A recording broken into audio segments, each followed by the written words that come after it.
আলহামদুলিল্লাহ নাহমাদুহু ওয়া নাস্তাঈনুহু ওয়া নাস্তাগফিরুহু ওয়া নাউযু বিল্লাহি মিন শুরুরি আনফুসিনা ওয়া মিন সাইয়্যাতি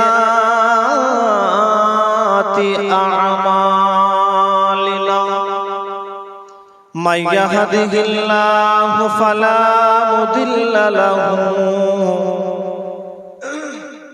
ومن يضلله فلا هادي له ونشهد أن سيدنا وحبيبنا ومولانا محمدا عبده ورسول قال الله تعالى في كلامه المجيد والفرقانه الحميد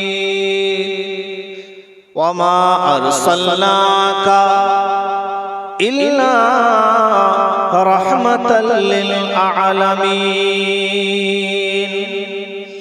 قال الله تعالى في موضع آخر إنك على خلق عظيم قال النبي صلى الله عليه وسلم لا يؤمن أحدكم حتى أكون أحب إليه من والده وولده والناس أجمعين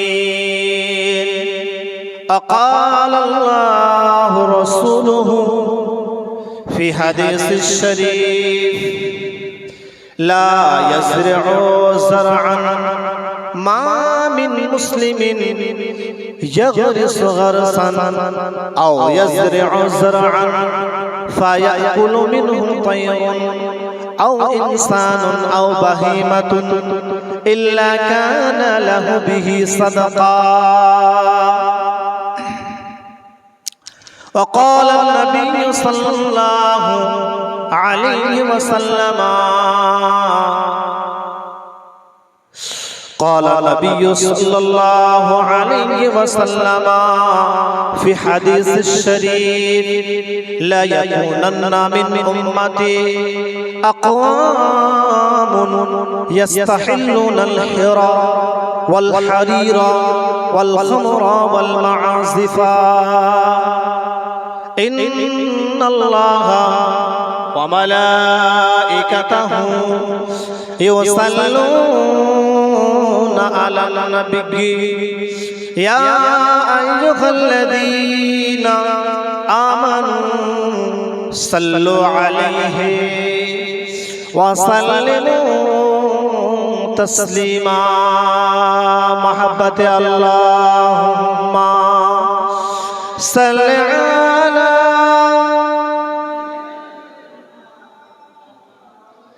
একটু মহব্বতে সকলে বলুন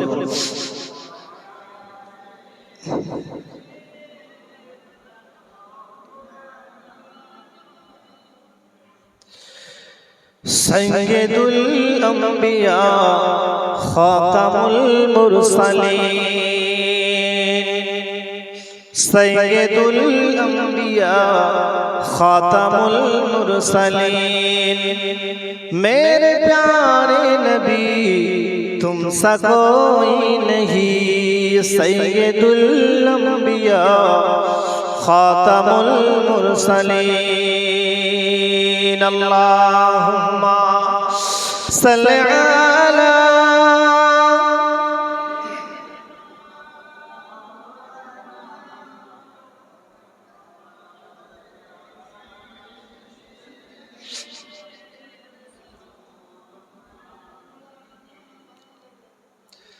है सहाबा सितारे तो चाँद है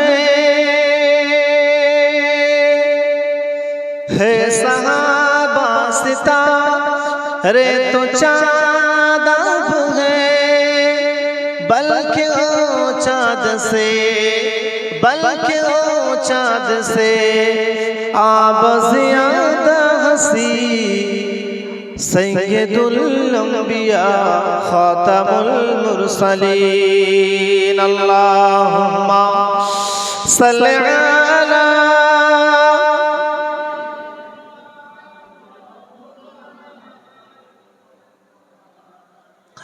व अला आली।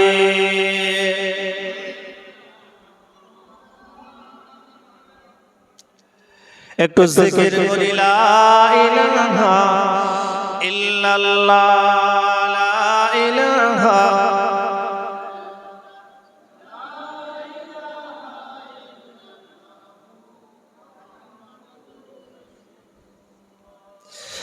জঙ্গে ওহুদ জঙ্গে বদর আরো জঙ্গে কারবালা,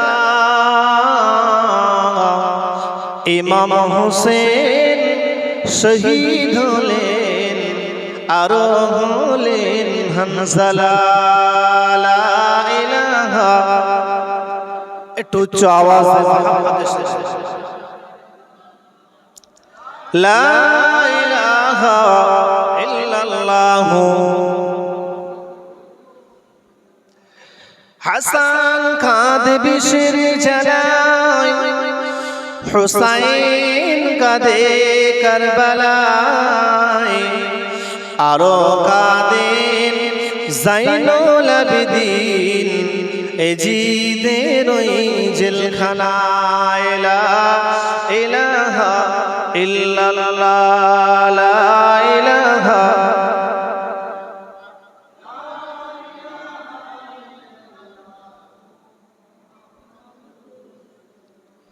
ভাইজান কি বলবো, বর্তমান সমাজে বা বর্তমান পরিস্থিতি ভারতবর্ষের জমিনে মুসলমানদের জন্য বড় শোচনীয় বিষয়। আমরা নিজেদের দিক দিয়ে দেখি, একটা নবী দিবস হচ্ছে, আপনাদের মহল্লাতে কত ঘর মানুষ আছে?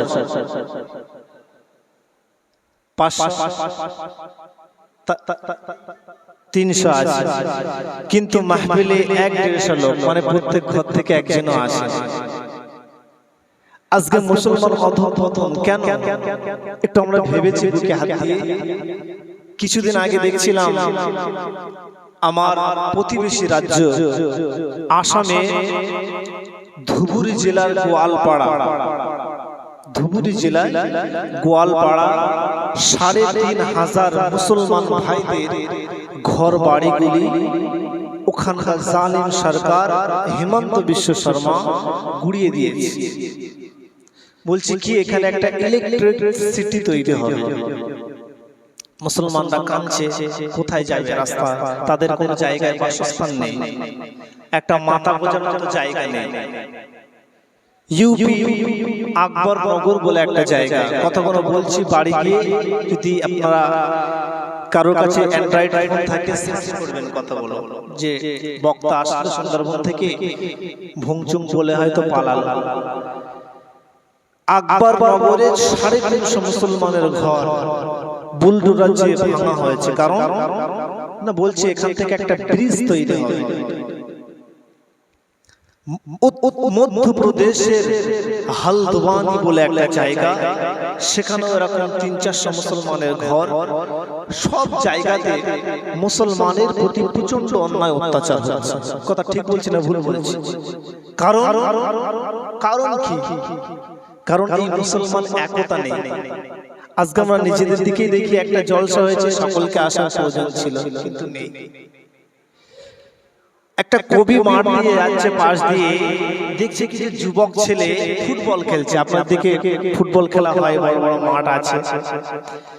তা কবি তার গভীর মন দিয়ে প্রশ্ন করছে ফুটবলকে, হে ফুটবল, বলো তো তুমি এত মার খাচ্ছ কেন?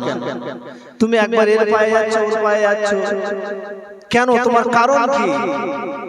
তা কবি আবার ওনার মনে হৃদয়ে সেই প্রশ্নের উত্তর পাচ্ছেন যে আমার ভিতরে কিচ্ছু নেই, হাওয়া। আমার ভিতরটা খালি। মুসলমানের ভিতরে না ঈমান আছে, না দ্বীন আছে, না দুনিয়া আছে, যার কারণে মুসলমান ধ্বংস হচ্ছে। না মুসলমানের মধ্যে ঈমান আছে, না দ্বীন আছে, না দুনিয়া আছে। রাস্তায় যখন কোনো বাচ্চা ছেলে আশেপাশে একটা সাপ বার হয়, ছেলেপেলেরা লাঠি নিয়ে মারতে যায় না ভাইজান? মারতে যায়। এখন ওই সাপটা যদি মারতে গিয়ে সাপটা পালাচ্ছে মারের ভয়তে, গিয়ে না পালিয়ে অর্ধেক মাথা গর্তের ভেতরে আর অর্ধেক লেজ বাইরে দিয়েছে, আচ্ছা বলুন ওই সাপটা বেশি মার খাবে না যে সাপটা পরিপূর্ণ পালিয়েছে বা পরিপূর্ণ বাইরে আছে ওই সাপটা বেশি মার খাবে? ভালো করে চিন্তা করে বলবেন। যে সাপটা চালার ভিতরে অর্ধেক ঢুকে আছে, ও যাচ্ছে না, তখন লেজের থেকে বাড়ি খাবে। তা মুসলমান এরা পরিপূর্ণ মুসলমান হতে পারছে না। আল্লাহ পাক বলছে উদখুলু ফিস সিলমি কাফা, যে তোমরা পরিপূর্ণ মুসলমান হয়ে যাও। না পরিপূর্ণ মুসলমান হতে পারছে, না বেদিন হতে পারছে, যার কারণে মুসলমান সমাজের কাছে একটা হাসির খোরাক, কৌতুকের পাত্র, সমাজের কাছে লাঞ্ছিতর পাত্র হয়ে গেছে। অথচ আল্লাহ পাক কোরআনে বলছেন ওয়ালা তাহিনু ওয়ালা তাহজানু ওয়া আনতুমুল আ'লাউনা ইন কুনতুম মুমিনিন, তোমরা লাঞ্ছিত হবে না, পদদলিত হবে না, অপমানিত হবে না, তোমরাই সমগ্রে মাথা উঁচু করে চলবে। ইন কুনতুম মুমিনিন, যদি তোমরা প্রকৃত মুমিন হতে পারো। বলুন না সুবহানাল্লাহ। তবে সেই বিশ্বনবীর আদর্শ কালকে আমরা হারিয়েছি। আরো সামনে কঠিন দিন আসছে, কি এসআইআর হবে, শুনেছেন না শুনেননি? 23 সালে কারো কাগজ চাইছে, বাপ মার 1984 সালে জন্ম সার্টিফিকেট চাইছে। সব বুদ্ধির একটাই খেলা, এদিকে বাঘ ওদিকে সিংহ, যেদিকে যাবে সেদিকে। কি বলতে যাচ্ছে সরকার, কি বোঝাতে যাচ্ছে? বলছে যে যারা এদেশ অন্য দেশ থেকে উৎপীড়ন হয়ে এসেছে, কথা বুঝবেন ভালো করে, যারা অন্য দেশ থেকে উৎপীড়ন হয়ে এদেশে এসেছে মুসলিমবাদের সকলকে সিটিজেনশিপ পেয়ে যাবে, কিন্তু মুসলিমরা পাবে না। আপনি আমি মুসলিম প্রমাণ করতে পারবো না, এই ভারতের নাগরিক প্রমাণ করতে পারবো না। আমি নিজের কথা বলছি, আমরা বসে করতাম, আমার একজন বন্ধু বলতো তার নাম, তার অ্যাডমিট মাধ্যমিকের অ্যাডমিট আছে, এনআরসি বাইরে চলে এসেছে, কিন্তু মাইনাসে ধরা পড়ে গেছে। কিভাবে সম্ভব? নামের আপনি প্রমাণ করতে পারবেন না। সব বুদ্ধি এক বুদ্ধি, কিভাবে মুসলমান শূন্য করা যায়? কারণ মুসলমানদের কোন একটা ভালো লিডার আছে বলতে পারে? যে কথাগুলো আমি হয়তো বাচ্চা মতো বড় বড় কথা বলে ফেলছি, কিন্তু কথাগুলো বাস্তব কথা বলছি। এই পশ্চিমবাংলা একটা মুসলমানের ভালো লিডার বলেন, 30% মুসলমান, কমসে কম তো 10-20টা তো হওয়ার কথা ছিল। মুসলমান নিজেরা মাথা উঁচু করে চলতে শিখেনি, গোলামি হয়ে চলতে শিখেছে, কারণ নবীর আদর্শকে ছেড়ে দিয়ে। আল্লাহ নবী একজন সাহাবী সাদ ইবনে আবি ওয়াক্কাস কে যখন পারস্যে পাঠিয়েছিলেন, বা কোনো একজন সাহাবী তানাকে দেখে যে এর ছেঁড়া ফাটা জামা ওকে ঢুকতে দিয়েছিলেন, ঢুকতে দেয়নি। তা সাহাবী বলছে তোমার কাছে বিশ্বনবী আমার একটা কাগজ পাঠিয়েছে, কাগজটা দেখো। বাদশা বলছে কই দেখি কে পাঠিয়েছে, লেখা আছে আনা মুহাম্মদ রাসূলুল্লাহ, আমি হলাম আল্লাহর রাসূল। বাদশা ওই কাগজটা দেখে ফেড়ে ফেলেছে। আল্লাহ নবী বলছে যে ও আমার চিঠি ফাড়েনি, ওর রাজত্বকে ফেড়ে ফেলেছে। তার কিছুদিন পরেই ওই রোমের উপরে এমন হামলা হয়, রোম টুকরো টুকরো হয়ে যায়। বলুন না সুবহানাল্লাহ। রাসূলের আদর্শ অমান্য করলেই সমাজে আপনাকে আমাকে লাঞ্ছিত হতে হবে। এখন সেই রাসূলের জীবন আদর্শ কেমন ছিল আমাদের জানা দরকার আছে না নেই? কেমন তিনি রাসূল ছিলেন আমাদের একটু অবশ্যই জানতে হবে। তাহলে সেই অনুপাতে আপনার আমার জিন্দেগিটা অতিবাহিত করতে সহজ হয়ে যাবে। কথা ঠিক বলছি না ভুল বলছি বলেন? রাসূলের আদর্শ কেমন ছিল আপনাকে জানতে হবে। বিশ্বনবী সাল্লাল্লাহু আলাইহি ওয়াসাল্লাম যদি আপনি কোরআন এবং হাদিসটা অ্যানালাইসিস করেন তাহলে বিশ্বনবীর জিন্দেগি থেকে দুটো জিনিস পাওয়া যায়। একটা হচ্ছে বিশ্বনবীর সূরাত চেহারা, আর একটা হচ্ছে সিরাত বিশ্বনবীর আখলাক। এই যে আমরা নবী দিবসটা পালন করছি, আগে ভালো করে বুঝে নেন, এই নবী দিবসে কিন্তু ইখতিলাফ আছে, দ্বিমত আছে। বিশ্বনবী এই দিনে জন্মগ্রহণ করেছিলেন, কেউ বলছে এই দিনে মৃত্যুবরণ করেছিলেন। তবে কিছু কিছু ওলামা বলেছেন আমরা তাদের কওলটাকে নিয়ে থাকি, যার কারণে আমরা এই দিনকে বিশ্বনবীটা পালন করে থাকি। সেই বিশ্বনবী সাল্লাল্লাহু আলাইহি ওয়াসাল্লাম কেমন ছিলেন, তার আখলাক কেমন ছিল, আমাদেরকে জানা দরকার আছে। তাহলে সেই অনুপাতে যদি আপনি আমি জিন্দেগিটা অতিবাহিত করতে পারি, তাহলে ইনশাআল্লাহ আপনার আমার জিন্দেগিটা সফল হয়ে যায়। বলুন সুবহানাল্লাহ। আল্লাহ নবীকে আল্লাহ পাক কোরআনে বলছেন যে আমি আমার নবীকে রহমত করে পাঠিয়েছি। বিশ্বনবী রহমত ছিলেন। আপনাদের কাছে একটা প্রশ্ন, আপনারা একটা তাড়াতাড়ি উত্তর দেবেন, ঝটপট উত্তর দেবেন। আচ্ছা বলুন তো, বিশ্বনবী মানুষ ছিলেন না ফেরেশতা ছিলেন?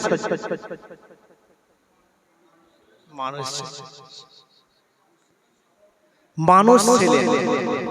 এবার আপনার আমার একটা প্রশ্ন, কথা ভালো করে বুঝবেন, যে ফেরেশতারা কিসের তৈরি? নূরের তৈরি।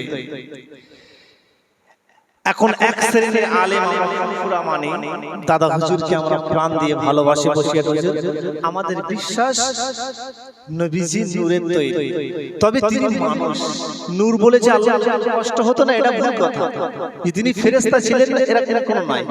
এখন যারা মানি বলছে তারাও কিন্তু একই কথা বলছে যে বিশ্বনবী মানুষ ছিলেন, তবে আল্লাহর পরে যদি কারো স্থান হয়ে থাকে সেটা হলো বিশ্বনবীর স্থান। বলুন সুবহানাল্লাহ। তাহলে আমরা বাইরে যতই বলি যে আমরা নূরের, বলছে মাটি, কিন্তু মূল বিষয় সেটা কিন্তু একই, তিনি সাধারণ মানুষ ছিলেন। তাহলে এই সমস্ত ছোট ছোট বিষয় নিয়ে আমাদের ঝগড়া করার দরকার আছে না? আমরা নিজেদের মধ্যে দ্বন্দ্ব করছি, যার কারণে অন্য জাতি সুযোগ পেয়ে আছে। একটা অন্য জাতিরা কি চায়, ইংরেজরা কি চায়, ইংরেজদের বুদ্ধি ডিভাইড করো, ডিভাইড এন্ড রুল, মানুষকে আলাদা করো এবং তাদের উপরে প্রতিনিধিত্ব করো। যখন যুদ্ধ হয়েছিল, আপনারা ইতিহাস জানেন কি আমি জানি না, তৎকালীন সময়ে ইংরেজদের মারার জন্য যে বন্দুকে কারতুজ ধরতে হতো, গুলি, সেই গুলিটা দাঁত দিয়ে ছাড়াতে হতো। যারা ইতিহাস পড়েছেন বলতে পারবেন। তো ওই বন্দুক নিয়ে দাঁত দিয়ে গুলিটা ছাড়াতে হতো। তাই ইংরেজ কি করলো, যে হিন্দু মুসলমান সবাই তো এক হয়ে লড়াই করছে, তাহলে এমন কিছু এদের মধ্যে বীজ বপন করা হোক যাতে এরা যেন এক না হয়ে আলাদা হয়ে যায়। তিনি কি বললো, ইংরেজরা বললো দেখো তোমরা যে কারতুজটা দাঁত দিয়ে ছাড়াচ্ছ, ওই কারতুজ বানাতে গেলে কি লাগে জানো? বলছে না আমরা জানি না। বলছে ওর মধ্যে শূকর এবং গরুর গোশত চর্বি। যখন বললো তখন মুসলিমরা এই শূকর তো হারাম, ফেলে দিল। হিন্দুরা কি গরু তো আমাদের পবিত্র জিনিস, ওরা ফেলে দিল। যখন অস্ত্র ছেড়ে দিয়েছে তখন কি হারবে না জিতবে? আরো ইতিহাস যদি পড়েন, 57 সালে পলাশীর যুদ্ধ যখন হয়, সেই সময় ইংরেজদের সৈন্য কতটা ছিল জানেন? একটু দু চারটে কথা বলছি, ইতিহাস নিয়ে কারো সমস্যা নেই তো। 1757 যখন পলাশীর যুদ্ধ হয়, হালকা করে একটু ইতিহাসে আমি বলছি, সেই সময় ইংরেজদের সৈন্য কতটা ছিল আপনারা কেউ বলতে পারবেন? 3 থেকে 5-6 হাজার, 3 থেকে 5-6 হাজার। তবুও তার মধ্যে কিছু ইস্ট কোম্পানির যারা কাজ করতো তারা ছিল, কিছু যারা এদিক ওদিকে জার্মান থেকে বিভিন্ন জায়গা থেকে তারা ছিল, আর যারা ইন্ডিয়ান সৈন্য ছিল এরা 50 থেকে 60। তবু কেন সে যুদ্ধে হেরে গিয়েছিল? কারণ সে যুদ্ধে নিজেদের গাদ্দারি ছিল, নিজেদের মধ্যে মিল ছিল না। সেই সময় মির্জাপুর বিশ্বাসঘাতকতা করেছিলেন, রায় পল্লব বিশ্বাসঘাতকতা করেছিলেন, রাজ পল্লব। সুতরাং মিল থাকতে হবে, একতা থাকতে হবে। আর এই বিশ্ব নবীর সিরাত থেকে অনেক আপনারা ইনশাআল্লাহ এক এক করে বলবো, আপনারা পেয়ে যাবেন। আমার আল্লাহ দিন আল্লাহ পাক আল্লাহ তাআলা কোরআনুল কারীমের ভিতরে বললেন, ওয়া মা আরসালনাকা ইল্লা রাহমাতাল লিল আলামিন। আমি আমার বিশ্ব হাবিবকে, মানবতার কান্ডারিকে, মূর্তির প্রতীককে পৃথিবী জমিনে প্রেরণ করেছিলাম মানুষের জন্য, পৃথিবীর জন্য। আমার আপনার নবীকে রহমত বানিয়েছিলেন। বলুন সুবহানাল্লাহ, আরো জোরে বলুন সুবহানাল্লাহ। রহমত বানিয়েছিলেন শুধু যে মুসলমানের জন্য না, আপনি হিন্দু অন্য গ্রন্থ পড়বেন, আল্লাহ নবীর নাম এসেছে, কথা ঠিক না বেঠিক? একটি গ্রন্থে আছে হিন্দুদের গীতা, মৌতবর্তীতা দেবতা আক্রান্তে প্রকৃতিতা ভীষণ ভোকা এত হতার মিত্র মহাসুরিন্দ্রং। অন্য একটা জায়গা আছে অল্লং জ্যেষ্ঠং পূর্ণং সুষ্টং মুহাম্মাদে ইল্লাতি ইল্লাল্লাহ। মৌতবর্তীতা, যার প্রথম মো দিয়ে শুরু, দেবতা আক্রান্তে দ দিয়ে শেষ, প্রকৃতিতা ভীষণ, সেইভাবে প্রকৃত প্রভুর প্রেরিত রাসূল। বলুন না সুবহানাল্লাহ। শুধু মুসলমান বলে যে আমি বলছি যে আমার নবী নিজের জিনিস তো সবাই ভালো বলে, এই নিজের দই তো সবাই মিষ্টি বলে, অন্য গ্রন্থ থেকে হাজার হাজার রেফারেন্স আছে। শুধু তাই নয়, বিশ্বনবীর সিরাত সম্পর্কে মাইকেল এইচ হার্ট একটা কিতাব লিখেছে দ্য 100, তাতে বিশ্বনবী সাল্লাল্লাহু আলাইহি সাল্লামের জীবনীকে সর্বপ্রথমে রেখেছে। বলুন সুবহানাল্লাহ। আল্লাহ পাক এমন রহমত বানিয়েছেন, অন্য জাতিরা আল্লাহ নবীর রহমত যে তিনি একজন মানবতার কান্ডারি, এটা তারা স্বীকার করতে বাধ্য হয়েছে। আল্লাহ নবী আর শুরু থেকে এর আলামতটা প্রকাশ পেয়েছে। শুরু থেকে বিশ্বনবী সাল্লাল্লাহু আলাইহি ওয়াসাল্লামকে আমার আল্লাহ পাক আল্লাহ তাআলা কুরআনুল কারীমের ভিতরে বললেন, ওয়া মা আরসালনাকা ইল্লা রাহমাতাল লিল আলামিন। আমি আমার হাবিবকে, বিশ্বনবীকে শুধু মুসলমানের জন্য নয়, শুধু মুমিনদের জন্য নয়, শুধু আপনার কি নাম সুন্নিদের জন্য নয়, শুধু বেরেলিদের জন্য নয়, হিন্দু নয়, বৌদ্ধ নয়, খ্রিস্টান নয়, গোটা মানব জাতির জন্য আমার আপনার নবীকে আল্লাহ পাক রহমতের কান্ডারি বানিয়েছিলেন। বলুন সুবহানাল্লাহ, আরো জোরে বলুন সুবহানাল্লাহ। এমন নবী আমরা পেয়েছি যে নবীর শান স্বয়ং আল্লাহ পাক কোরআন। একজন ব্যক্তি আম্মা জান আয়েশার কাছে এসে বলছে, ইয়া রাসূলুল্লাহ, আম্মা জান আয়েশা, বিশ্বনবীর সিরাতটা কি আমাদের একটু বলে জানান। তো বলছে, তোমরা কি আতাকরাউনাল কোরআন, তোমরা কি কোরআন পড়ো না? এই গোটা কোরআনটাই তো বিশ্বনবীর জিন্দেগি। বলুন না সুবহানাল্লাহ, গোটা কোরআনটাই বিশ্বনবীর জিন্দেগি। আল্লাহ নবী যখন আম্মা জান আমিনার গর্ভে ছিল, তখন থেকে অনেক আলামত যে শ্রেষ্ঠ নবী হবে। কিছু কিছু মানুষের কিছু কিছু খাস জিনিস দেখলে বোঝা যায়। আমরা বসিয়ার হুজুরকে মানি কম বেশি। আপনাদের পাশে তারাগুনিয়া বলে একটা জায়গা আছে, একটা বিখ্যাত ঘটনা আছে, ওখানে নদীর বাঁধ বারবার ভেঙে যেত, সকলেই জানে। তাই বসিয়ার হুজুরের একটা বাচ্চাবেলা আলামত বলছেন যে উনি বাচ্চাবেলায় খুবই নম্র ছিলেন, নম্র স্বভাব ছিলেন। প্রত্যেকটা জিনিস যারা বড় উঁচু স্তরে হয়, তাদের ছোটবেলা থেকে কিছু আলামত প্রকাশ পায়। বিশ্বনবী সাল্লাল্লাহু আলাইহি ওয়াসাল্লামের আলামত সম্পর্কে আম্মা জান আমিনা বর্ণনা করেন, যখন আমার আপনার নবী দ্বীন ও দুনিয়া বাদশা হাবিবুল্লাহ জনাবে মুহাম্মদুর রাসূলুল্লাহ আম্মা জান আমিনার গর্ভে ছিল। আম্মা জান আমিনা বর্ণনা করেন, এক নয়, দুই নয়, নয়টি মাস হয়ে যায়, নয়টি মাস পার হয়ে যায়, কিন্তু আমি আমার গর্ভে যে মুহাম্মদ আছে এটা আমি কোনোদিন বুঝতে পারিনি। বলুন না সুবহানাল্লাহ। একটা বাচ্চা যখন পেটে থাকে কত কষ্ট হয়, মারা বলতে পারবে, আপনি আমি পুরুষ আমরা বলতে পারবো। কোনোদিন এটা পরীক্ষা করতে গেলে আপনারা কোনোদিন কাজ করবেন, পেটে একটা ইট বাঁধবেন, পেটে একদিন একটু ঘুরবেন, দিন সারাদিন পেটে একটা ইট বেঁধে দড়ি দিয়ে সারাদিন কাজকর্ম করবেন, ঘুরবেন, কতটা কষ্ট সে বুঝতে পারবে। একটা মা একটা বাচ্চা ছেলেকে 3 কেজি প্রসব করলে, একটা বাচ্চা যখন প্রসব হয় 3 কেজি 2.5 কেজি মিনিমাম ম্যাক্সিমাম।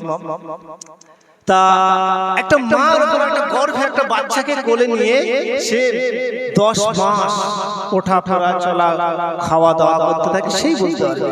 কিন্তু আম্মাজান আয়েশা, হযরত আম্মাজান আমিনা রাদিয়াল্লাহু তাআলা আনহা, আল্লাহ তাআলাকে যেন জান্নাতবাসী করেন, তিনি বলছেন যে আমার পেটে রাসূলুল্লাহ ছিল এটা আমি জানতামই না।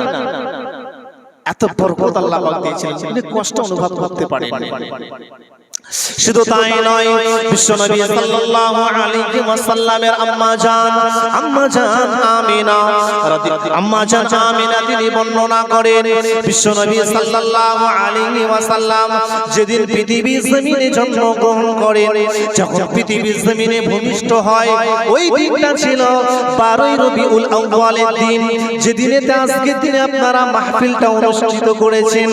এই দিনের দিন ছিল আপনারা আমার নবী দিন ও দুনিয়া বাদশা হাবিবুল্লাহ জনাবে মুহাম্মদুর রাসূলুল্লাহ সাল্লাল্লাহু আলাইহি ওয়াসাল্লাম পৃথিবীর জমিনে যখন সর্বপ্রথম ভূমিষ্ঠ হন, আল্লাহর নবী পৃথিবীর জমিনে এসেছেন সুবহে সাদেকের সময়, ভোরবেলাতে।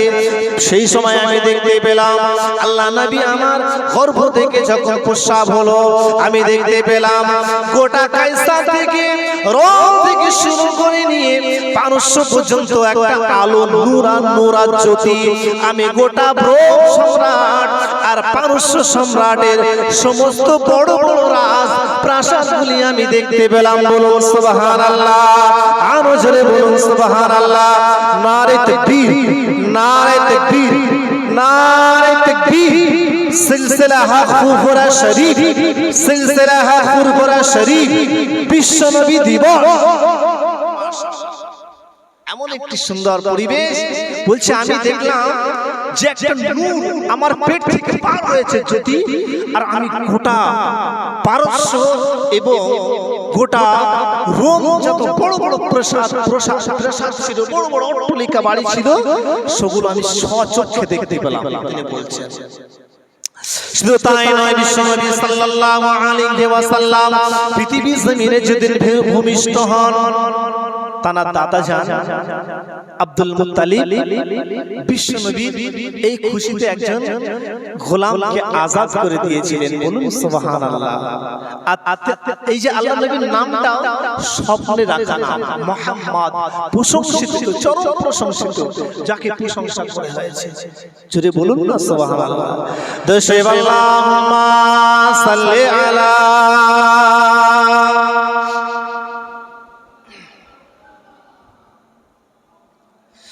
وعلى آل سيدنا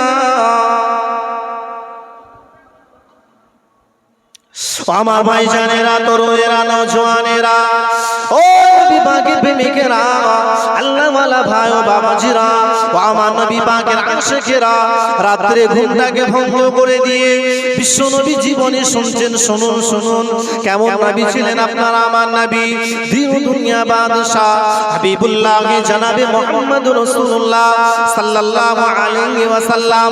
আল্লাহ নবী পৃথিবীর জমিনে ভূমিষ্ঠ হলেন।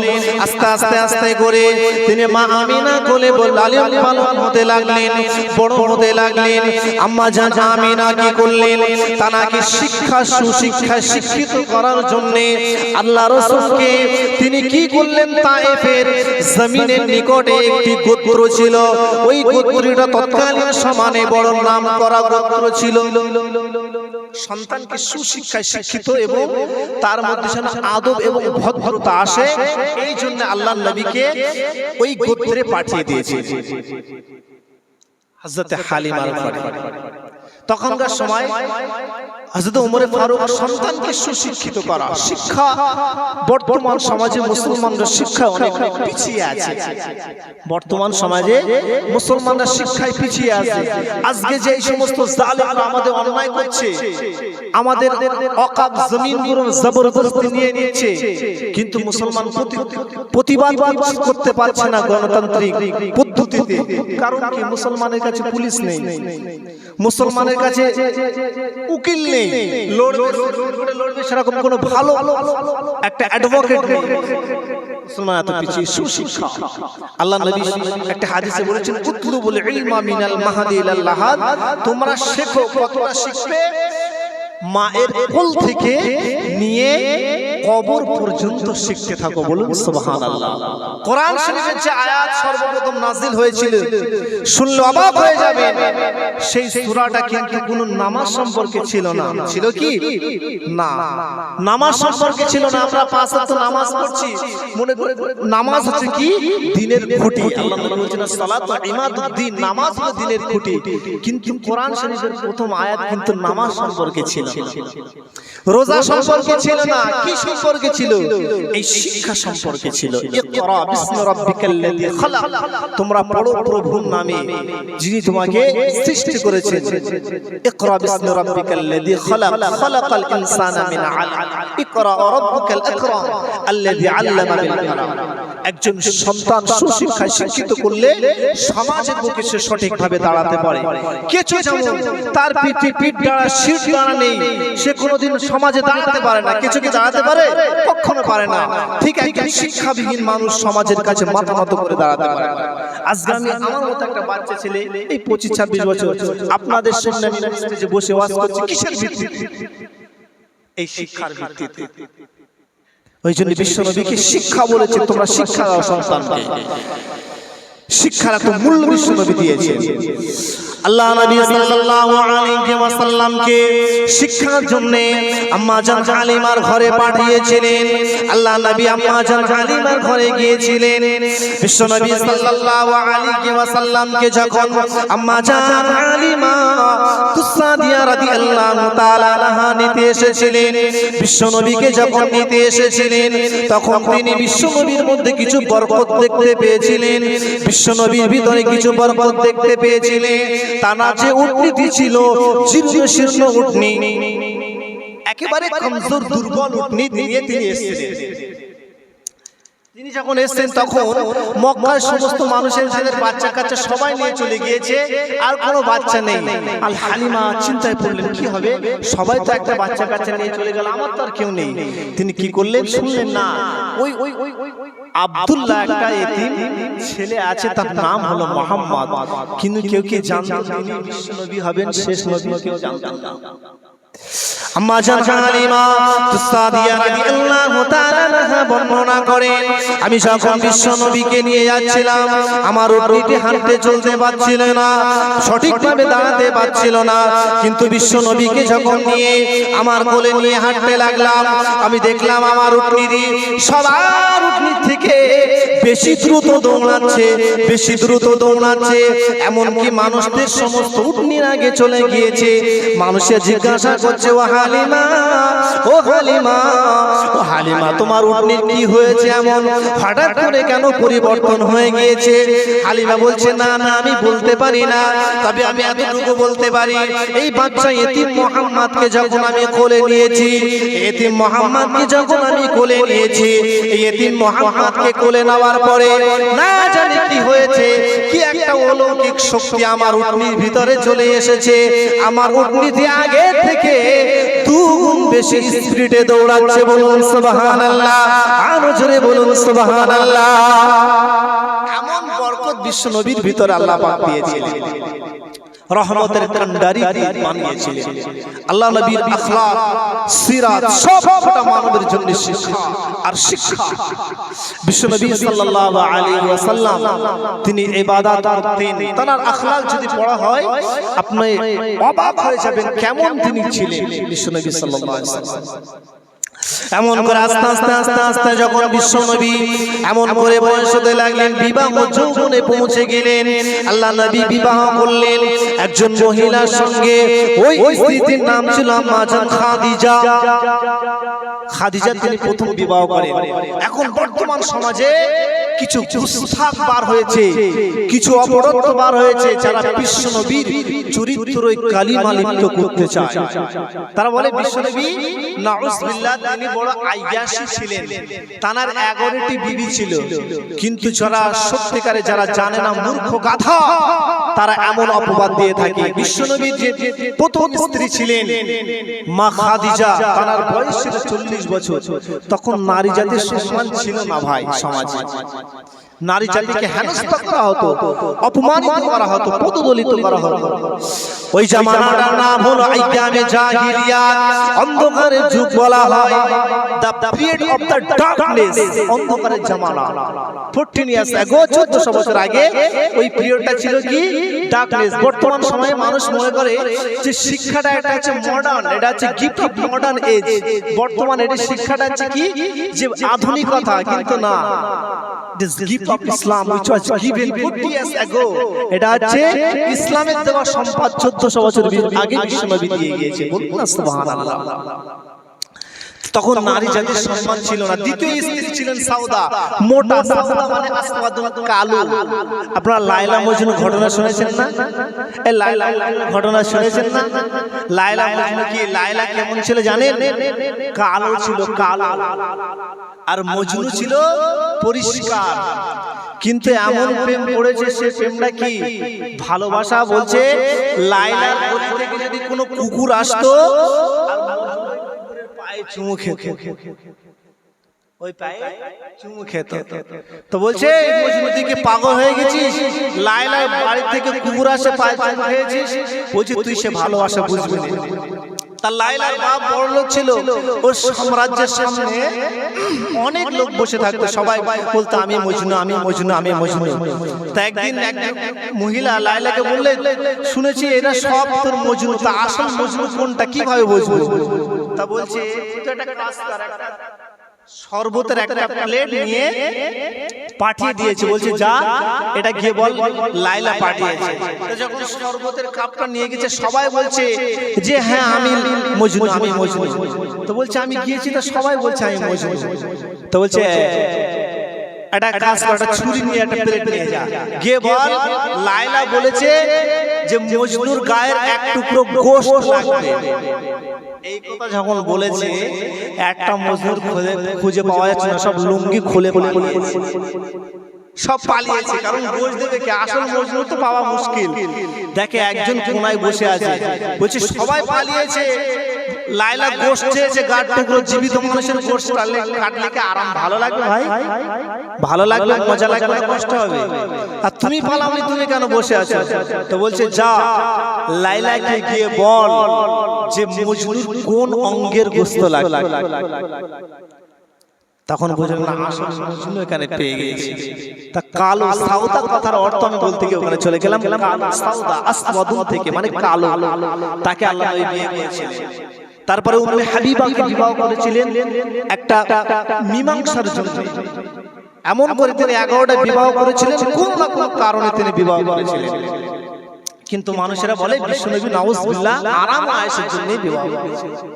ভাইজান যে কথা বলছিলাম ভুল করবেন না, ভুলে যাবেন না।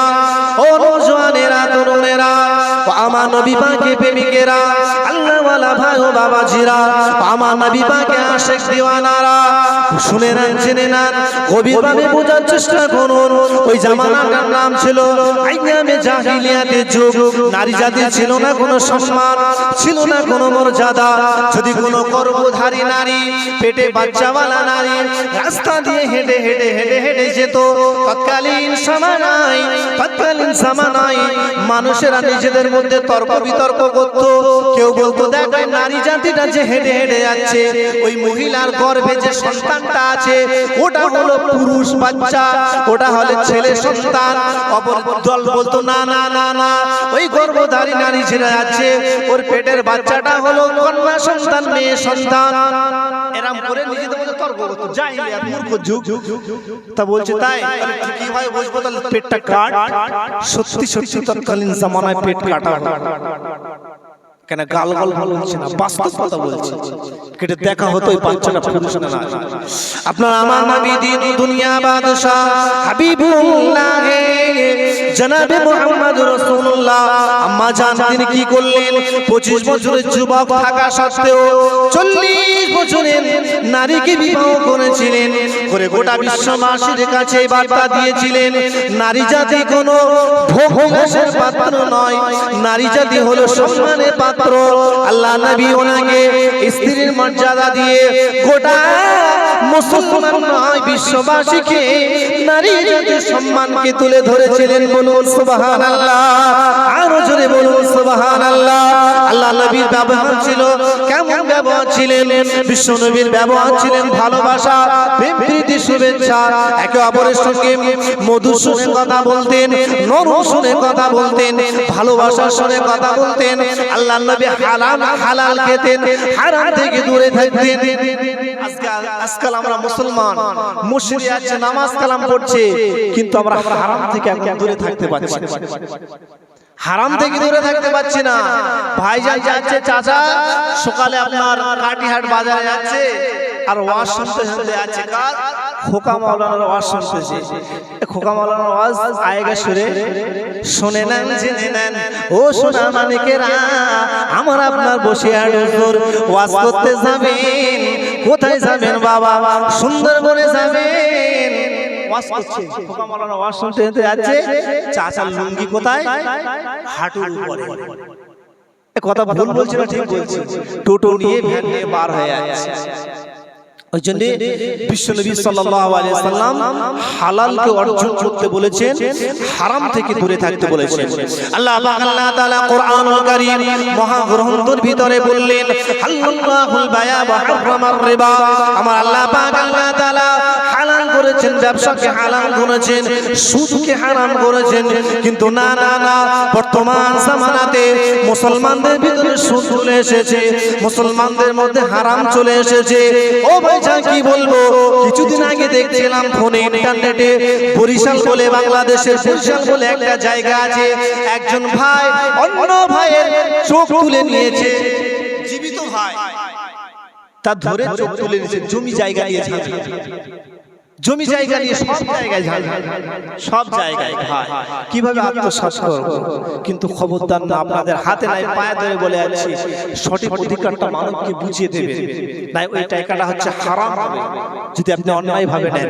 বিশ্বনবী হারাম থেকে নিষেধ করেছেন। আপনি যদি নামাজ পড়ুন, নামাজ পড়তে পড়তে যদি আপনার কপালটা কালো হয়ে যায়, কিন্তু যদি আপনি হারাম খান, আপনার নামাজটা 40 দিন কবুল হবে না, কবুল হবে না, কবুল হবে না। ওই জন্য হালালকে অর্জন করুন। আগে আপনার বাটিতে পানি রাখার আগে বাটিটা ছিদ্র আছে কিনা চেক করুন। আপনি বড় গামলা নিয়েছেন, বাটি নিয়েছেন, বালতি নিয়েছেন, তবে বালতির নিচে ছিদ্র, আপনি উপর থেকে পানি ঢেলছেন, এ ভাই বালতি জীবনে ভর্তি হবে? কখনো ভর্তি হবে না। তা আমরা তো খাচ্ছি হারাম, পেটে সব হারাম যাচ্ছে। আল্লাহ জালেম সরকার, দামোদর সরকারকে তুমি ধ্বংস করো, ও দোয়া কবুল হবে না, কারণ খাচ্ছে তো হারাম। আগে নিজে না থাকে। আল্লাহ নবী একদিন মসজিদ নববীতে আসলেন। আল্লাহ নবী মসজিদ নববী শরীফে আসার পরে আল্লাহ নবীর চেহারা মোবারকটা লাল হয়ে গেল। সাহাবীরা জিজ্ঞাসা করলেন, ইয়া রাসূলুল্লাহ, ইয়া হাবিবাল্লাহ, আপনার চেহারা কেন লাল?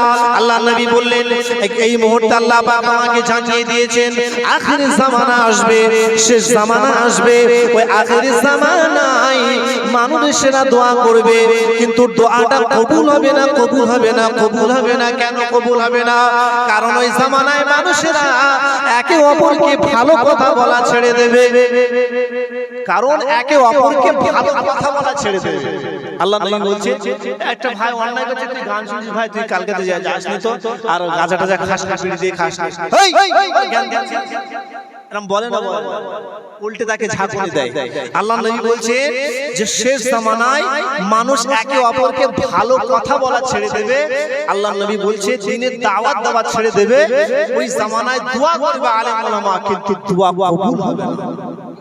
আর বাস্তব তাই হচ্ছে, কারণ মানুষ হারামের সঙ্গে সম্পৃক্ত হয়ে আছে। আল্লাহ নবী বললেন হালাল্লাহুল বায়া, আল্লাহ পাক বললেন হালাল্লাহুল বায়া ওয়া হারামার রিবা, তোমরা হালাল ভক্ষণ করো। আল্লাহ পাক হালালের ভিতরে বরকত দিয়েছেন, হারামের ভিতরে অতটা বরকত আল্লাহ পাক দেননি। বিশ্বনবী হালালকে উৎসাহিত করতেন, আল্লাহ নবী নিজে কাজ করতেন। বিশ্বনবীও কাজ করতেন, যে তিনি আমাদের দিকে বড় হুজুরা যদি ইমাম সাহেব একটু মাটি ঝোড়ানে মাঠে যায়, এই তুমি ইমাম সাহেব হয়ে যাও মাঠে যাচ্ছে, কিন্তু কাজ করাটা ভালো জিনিস। আল্লাহ নবী বলেছেন যে যত ইনকাম আছে সব থেকে ভালো ইনকাম নিজের হাতে কামাই করে খাওয়া। বলুন না সুবহানাল্লাহ। সমস্ত নবীরা একটা না একটা কাজ করতেন, সবাই একটা না একটা কাজ করতেন, ওই জন্য হালাল ইনকাম কাজ করে খাওয়া। বিশ্বনবী আমার যখন মানুষকে এই নসিহত করলেন, আর আল্লাহ নবী নিজে মানুষকে নসিহত করবে আর নিজে কাজ করবেন, এরকম হয় না। আল্লাহ নবীর কাছে একটা মহিলা বাচ্চা ছেলেকে নিয়ে এসেছেন, বলছে ইয়া রাসূলুল্লাহ আমার এই ছেলেটা খুব মিষ্টি খায়। তা আল্লাহ নবী বলেন এক সপ্তাহ পরে আসবে। তা ওই মহিলা আবার এক সপ্তাহ পরে বাচ্চাটা নিয়ে এসেছে, তা বলছে যে বাবু, বাচ্চা ছেলেটার হাত ধরে মাথায় হাত দিয়ে বলছে একটু মিষ্টি কম খাবে। তা বউটা আশ্চর্য হলেন, বলছে ইয়া রাসূলুল্লাহ আপনি এই কথাটা আগেও বলতে পারতেন, এখন কেন বললেন?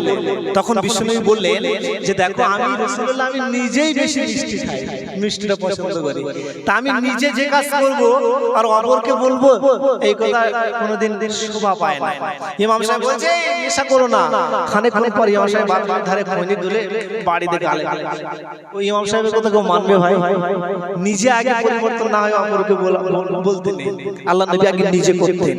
আল্লাহ নবী সাহাবীদেরকে নসিহত করলেন, ওয়া আমা সাবিরা, ও সাবিরা তোমরা হালালকে অর্জন করবে এবং হারাম থেকে দূরে থাকবে। বিশ্বনবী এই কথাটি বলে তিনি আল্লাহ নবী তিনি কাজে বার হয়ে যেতেন, কাজকর্ম করতেন। ইহুদিদের বাড়িতে তিনি খাজুর গাছে পানি দিতেন, ইহুদিদের কাজ করতেন, বাজারে যেতেন।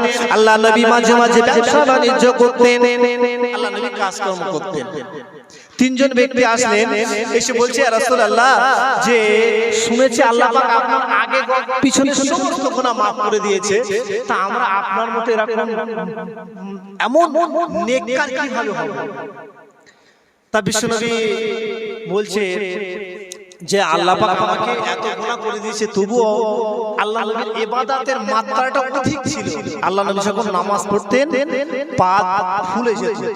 একজন আল্লাহ নবী একজন একা একা নামাজ পড়ছেন জামাতে না, আর একটা সাহাবা বলছে বিশ্বনবী নামাজ পড়ছে, আজকে দেখি বিশ্বনবীর পিছনে নামাজ পড়ছে বলে আল্লাহু আকবার বলে এখন বিশ্বনবী পিছনে ইক্তেদা দিয়েছে, আর বিশ্বনবী মনে করছে আমি একা নামাজ পড়ছি, পিছনে ইক্তেদা দিয়েছে না।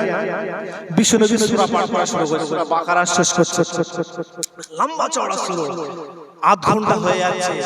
তারপরে সূরা আল ইমরান শুরু করেছে। ওই ব্যক্তি বলছে যে যখন 1 ঘন্টা হয়ে গেছে তাহলে এবার মনে হয় বিশ্বনবী রুকু করবে। কিছুক্ষণ পরে আবার একটা সূরা হয়েছে, সূরা মায়েদা। ওই সাহাবী বলছে তখন আমার মন হচ্ছিল যে আমি নামাজ ছেড়ে দিয়ে পালাই, আমি আর দাঁড়াতে পারছি না, এতক্ষণ দাঁড়িয়েছি আল্লাহ নবী এত লম্বা লম্বা নামাজ পড়ছেন। বিশ্বনবী আল্লাহ নবীর পাগুলো ফুলে যেত, সাহাবীরা জিজ্ঞাসা করতেন ইয়া রাসূলুল্লাহ ইয়া হাবিবাল্লাহ হুজুর আপনি এত লম্বা লম্বা নামাজ কেন পড়েন একটু বলুন। আল্লাহ পাক আপনার আগে এবং পরে জিন্দেগি গুনাহকে maaf করে দিয়েছে। বিশ্বনবী সময় বলতেন আফালা আকুনু আবদান শাকুরা, আমি চাই মহান আল্লাহ পাকের কাছে আমি যেন শুকরগুজার বান্দাদের অন্তর্ভুক্ত হতে পারি। বলুন সুবহানাল্লাহ। এত নামাজ তিনি পড়তেন। তা সাহাবীরা শুনেছে সব কথা, গ্রাম থেকে তিনজন সাহাবী এসে বলছে আম্মা জান বিশ্বনবী এত নামাজ কালাম পড়তেন, আমরা সেরকম একটু আল্লাহ নবীর মতো সওয়াব অর্জন করতে চাই। তা বলছে তুমি বিশ্বনবীর মতো সওয়াব অর্জন করতে চাও, তুমি ওরকম পারবে না বাবা। বিশ্বনবী লম্বা লম্বা নামাজ পড়তেন। তখন ওই ব্যক্তি বলছে যে আমি তাহলে কালকে থেকে সারা রাত ধরে নামাজ পড়ব। এই যে জলসা আপনারা রাত করছেন না, বেশি রাত করে জলসা করাও কিন্তু আমাদের ওলামারা মানা করে যাতে ফজরের নামাজটা মিস্টেক না হয়। তা বলছে যে বিশ্বনবী লম্বা লম্বা নামাজ পড়তেন, তাহলে আমি কালকে থেকে সারা রাত নামাজ পড়ব। তিনজন ব্যক্তি আল্লাহ নবী এই কথোপকথন চলছে, হঠাৎ করে বিশ্বনবী হাজির হয়ে গিয়ে বলছে যে তোমরা কি কথোপকথন করছো? একজন বলছে ইয়া রাসূলুল্লাহ আমি নিয়ত করেছি আমি সারা রাত নামাজ পড়ব, যাতে আপনার যতটা সওয়াব হয় অতটা সওয়াব যেন আমি নিজে অর্জন করতে পারি। তা বলছে না তুমি, তারপরে বলছে তোমার কি ইচ্ছা? আরেকজনের তাকালে বিশ্বনবী ওই ব্যক্তি বলছে 2 নম্বর ব্যক্তি যে রাসূলুল্লাহ আমি সারা জীবনের জন্য সন্তান বাল বাচ্চা রেখে আমি জঙ্গলে গিয়ে ইবাদত করব। আল্লাহ নবী তার উপর থেকে নিচেটা একটা দেখে নিলেন। 3 নম্বর ব্যক্তি বললেন, বাবা তুমি কি চাও? তো বলছে, হুজুর আমি চাই যে আমি সারা জীবন রোজা রাখবো, খাওয়া দাওয়া করবো না। আল্লাহ নবী কথা শুনে রেগে গেলেন, কে বলছে যাও চলে যাও, তুমি কি আমার থেকে বড় সুফি সাহেব হয়েছো? আমি রাসূলুল্লাহ সব থেকে বড় সুফি সাহেব। আল্লাহ পাক আমার আগে পরে জিন্দেগীর গুনাহ maaf করে দিয়েছে, তথাপি আমি সংসার ধর্ম করি, আমি কাজ করি, আমি নামাজ পড়ি, আবার আমি বিশ্রাম করি, আমি রোজা রাখি, আসুম ওয়া আফতির, এবং আমি আবার ইফতারি করি, আমি আবার সন্তান সন্ততি আছে। আমার থেকে বড় নেককার তোমরা না, তোমরা সংসার করো, ইবাদত করো, বলুন না সুবহানাল্লাহ। আল্লাহ নবী কাজ কর্ম করতেন। আল্লাহ নবী বললেন, যে কথা বলছিলাম ভুলে যাইনি, ও আমার নওজওয়ানেরা, তরুণেরা, ও আমার নবী পাকের প্রেমিকেরা, সেই সুন্দর মধ্যে গেছে যদি 4টে কথা বলে যায়, শুনে নেন। বিশ্ব নবী কেমন ছিলেন? নিজে না করে অপরকে আদেশ করতেন না। ভাইজান আমার মান বলে শুনুন, আল্লাহ নবী বললেন, ও আমার সাহাবীরা, ও আমার সাহাবীরা, তোমরা নিজে কাজ কর্ম করবে, হালাল উপার্জন করবে। এই কথা বলতেন বিশ্ব নবী নিজে কাজ করতেন। একজন ইহুদিদের বাড়িতে খাজুর গাছে পানি দিতেন বিশ্ব নবী আমার, আল্লাহ নবী কাজ করতেন। তো সেই দিন বিশ্ব নবীর শরীরটা অসুস্থ, প্রতিদিন কাজে যেতেন। সেই দিন বিশ্ব নবীর শরীরটা খুবই অসুস্থ। তিনি কি করলেন, কুয়া থেকে পানি তুলতেন, তো শরীরটা খারাপ হয়েছে, শরীরটা একটু কমজোর, ঝিমঝিম করছে। তিনি পানি তুলতে তুলতে হঠাৎ করে বালতিটা হাত থেকে পড়ে গিয়েছে। এই কথা এটা যখন এমন হয়েছে, পাশে সে ইহুদি ছিল, সঙ্গে সঙ্গে বলছে, তুমি বালতির নিচে ফেলে দিলে, আল্লাহ নবীকে জেনে না জেনে একটা মেরে দিয়েছে। নাউজুবিল্লাহ।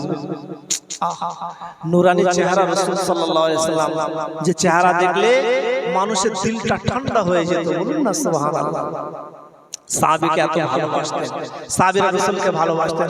একজন সাহাবীরা কেমন ভালোবাসতেন, ও নওজওয়ানেরা একটু শুনুন। একজন ব্যক্তি আল্লাহ রাসূলের কাছে এসে বলছে, ইয়া রাসূলুল্লাহ, ইয়া হাবিবাল্লাহ, হুজুর আমরা আপনাকে দেখি, আপনার দেখে আমাদের মনটা ঠান্ডা হয়ে যায়, হৃদয়টা শীতল হয়ে যায়, তবে আমার ভালো লাগে না। একটা প্রশ্ন আমার মাথায় ভিতরে এসেছে, আমি ওই প্রশ্ন নিয়ে বড় চিন্তিত। সাহাবীকে আল্লাহ নবী বললেন, বলো সাহাবী কি প্রশ্নই তুমি বড় চিন্তিত?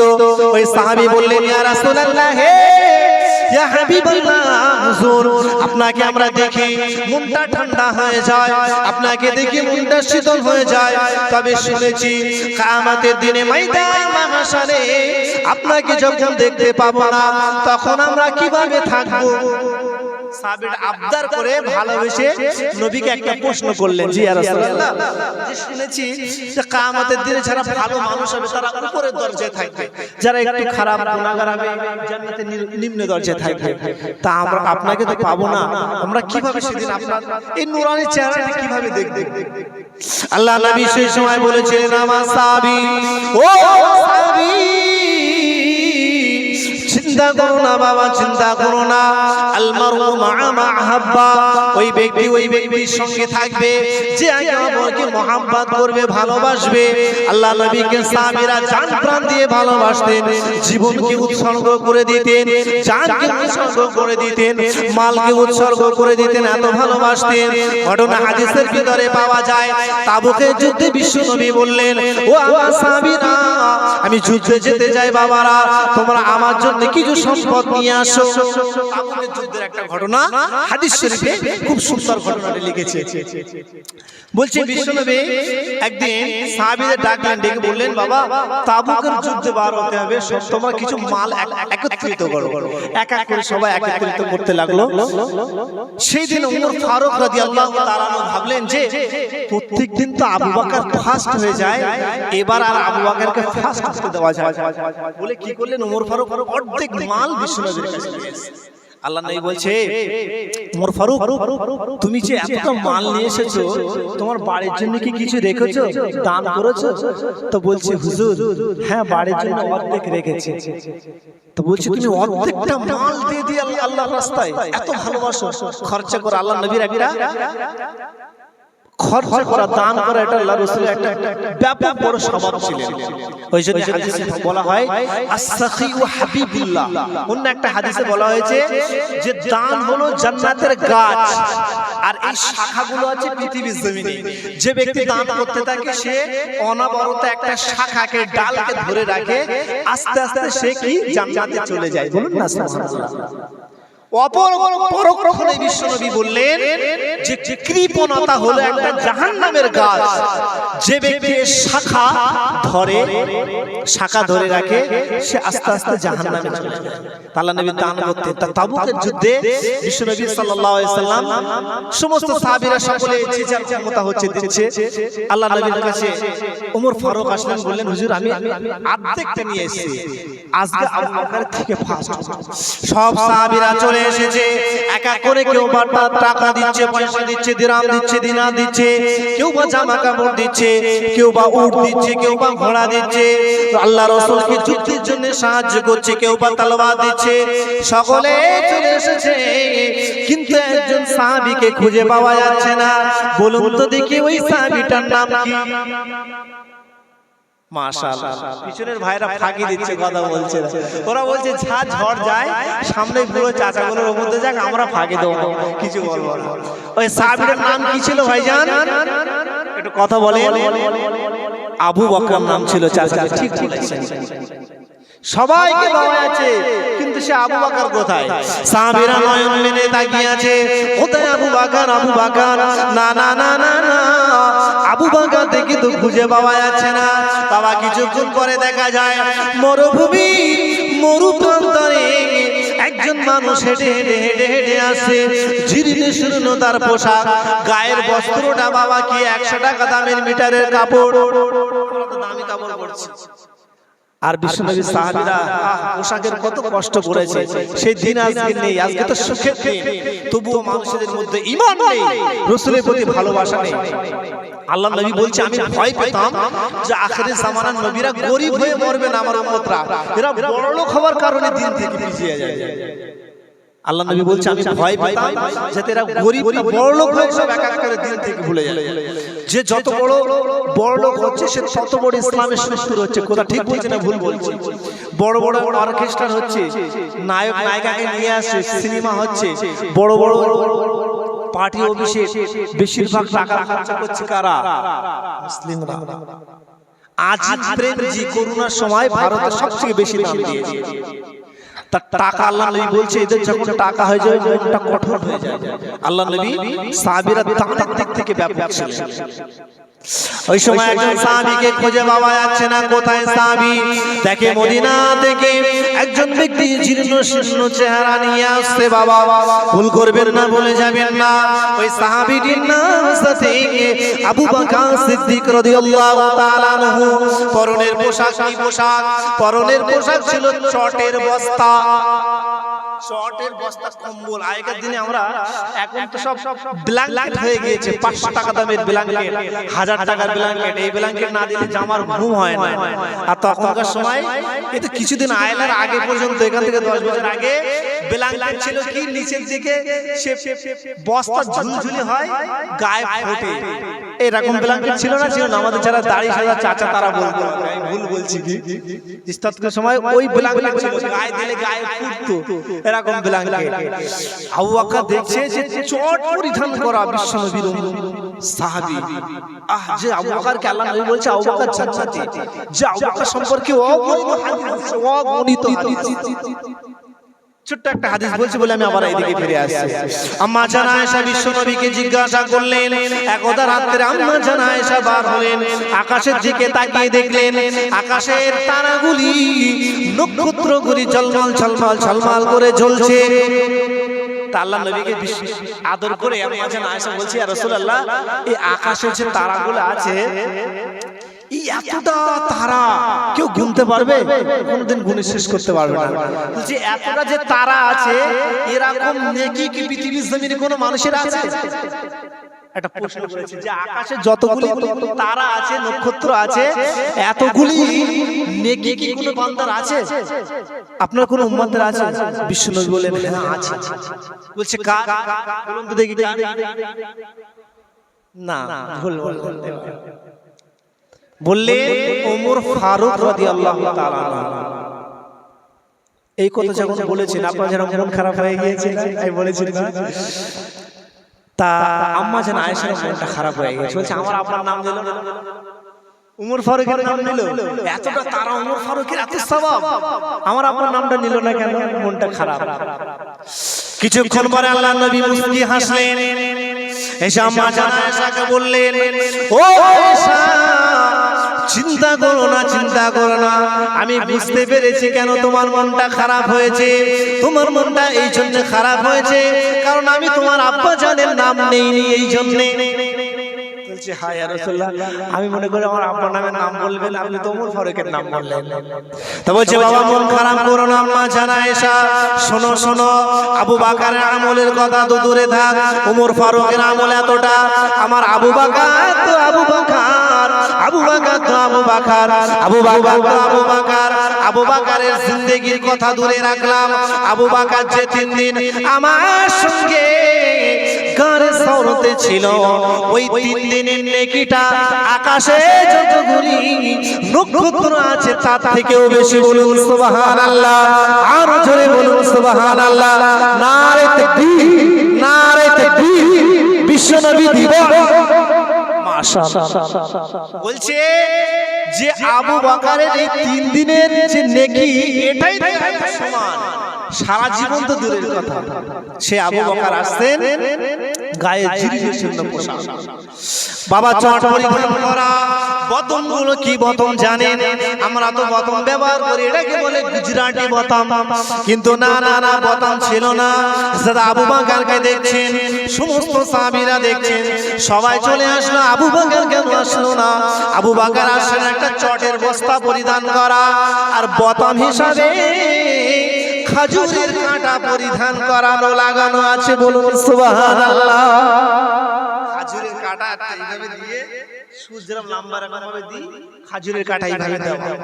কথা খারাপ লাগছে নাকি ভাইজান? আলোচনা খারাপ লাগছে বললেন। তখন বিশ্বনবী বললেন, আবু বকর তুমি এসেছো, বলো তুমি তাবুক যুদ্ধের জন্য কি নিয়ে এসেছো? বলছে হুজুর আমাদের 2-3টে থালা বাটি। বলছে এই? বলছে হ্যাঁ। তো বলছে যে তুমি আর কিছু নিয়ে আসোনি? বলছে না হুজুর আর কিছু নিয়ে আসিনি। বলছে বাড়ির জন্য কিছু দেখেছো? আম্মা জান আসমা আছে আর অন্যান্য। বলছে ইয়া রাসূলুল্লাহ ইয়া হাবিবাল্লাহ, আমি আমার বাড়িতে 2জনকে রেখে এসেছি। কে কে 2জনকে কাকে রেখে এসেছো? আল্লাহর নবী মুস্কি হাসলেন। আবু বকর বললেন ইয়া রাসূলুল্লাহ ইয়া হাবিবাল্লাহ হুজুর, আমি আমার বাড়িতে 2জনকে রেখেছি। একজন হলো যিনি আরশের মালিক, ওই মহান আল্লাহকে রেখে এসেছি। বলুন সুবহানাল্লাহ, একটু প্রাণ খুলে বলুন সুবহানাল্লাহ। আরেকজন ব্যক্তি সেটি হলো কে? বিশ্ব নবী নূহ নবীর দোয়াকে রেখে এসেছি। বলুন সুবহানাল্লাহ। আল্লাহ নবী বললেন দেখো ওমর আজকের দিনেও আবু বকর ফার্স্ট হয়ে গেল। বলুন সুবহানাল্লাহ। এমন সাহাবীরা ভালোবাসতেন, দিল তো দিল সব কুছ কুরবান হ্যায়। এই জন্য তো কবি বলছে যে মোহাম্মদ के गली में पैदा हुआ होता तो क्या होता। যারা একটু হিন্দি উর্দু বোঝেন একটু আমার দিকে ধ্যান দিবেন। বলছে মোহাম্মদ के गली में पैदा हुआ होता तो क्या होता, उसी गली में दफन हुआ होता तो क्या होता। যে মোহাম্মদের গলিতে যদি জিন্দেগিটা, আমার কথাটা বলো, জিন্দেগি যদি হতো কতই ভালো হতো, আর যদি ওই মোহাম্মদের গলিতে মৃত্যু হতো কতই ভালো হতো।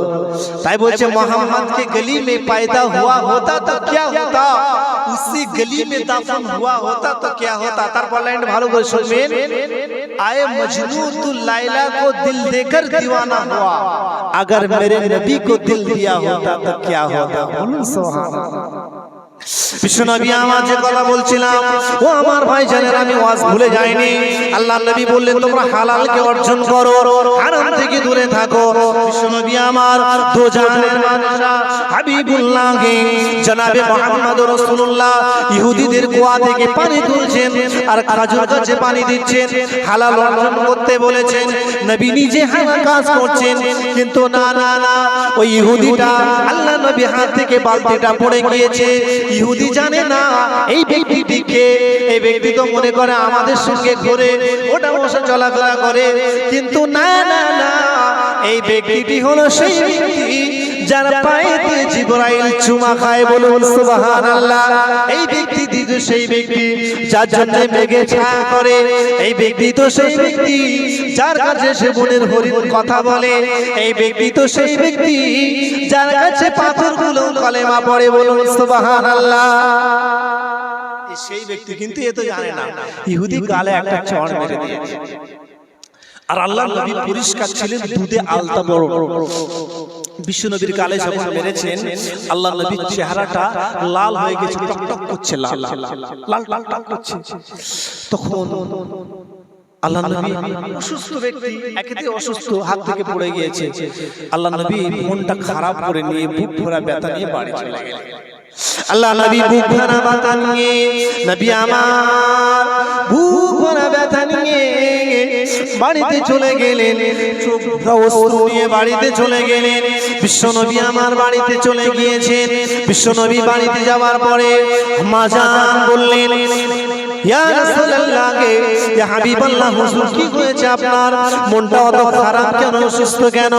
আল্লাহর নবী বললেন, ও আমার বিবি, তুমি জানো না আমি কাজ করতে গিয়েছিলাম, কিন্তু আমার শরীরটা বড় খারাপ, অসুস্থ। আমি কাজ করতে গিয়ে হাঁটা করে বালতিটা আমার হাত থেকে পড়ে যায়, কিন্তু না না না, ইহুদি জানতো না, না বুঝে আমার গালে একটা চড় মেরে দিয়েছে। বিশ্ব নবীর নূরানি চেহারাটা, ঝলমলে চেহারাটা, যে চেহারাটা দেখলে হৃদয়টা তৃপ্তি হয়ে যায়, মনটা কলিজাটা ঠান্ডা হয়ে যায়, ওই নবীর চেহারাতে মেরে দিয়েছে। ওই নবীর চেহারাতে মারার কারণে বিশ্ব নবীর চেহারাটা লাল হয়ে গিয়েছে, 5টা আঙুলের দাগ বসে গিয়েছে মারার কারণে। ওই জন্য আমার মনটা খারাপ, আমি বাড়ি এসেছি। বিশ্ব নবীকে মেরেছে, বিশ্ব নবীকে অপমান করেছে। আপনি আমি সহ্য করতে পারি, কিন্তু আমার আল্লাহ পাক কি সহ্য করবে? এবার কথা বলুন, করবে? বিশ্ব নবীকে অপমান করেছেন, যে নবীকে সৃষ্টি না করলে কুল কায়নাত কিছুই কি সৃষ্টি করতেন না, সেই নবীকে আঘাত করেছে। নবী হয়তো নরম মনের মানুষ, চুপ আছে, কিন্তু নবীর প্রভু যিনি আল্লাহ, তিনি কিন্তু চুপ থাকবেন না। ইহুদির হাত হঠাৎ করে প্রচন্ড যন্ত্রণা শুরু হয়ে গিয়েছে।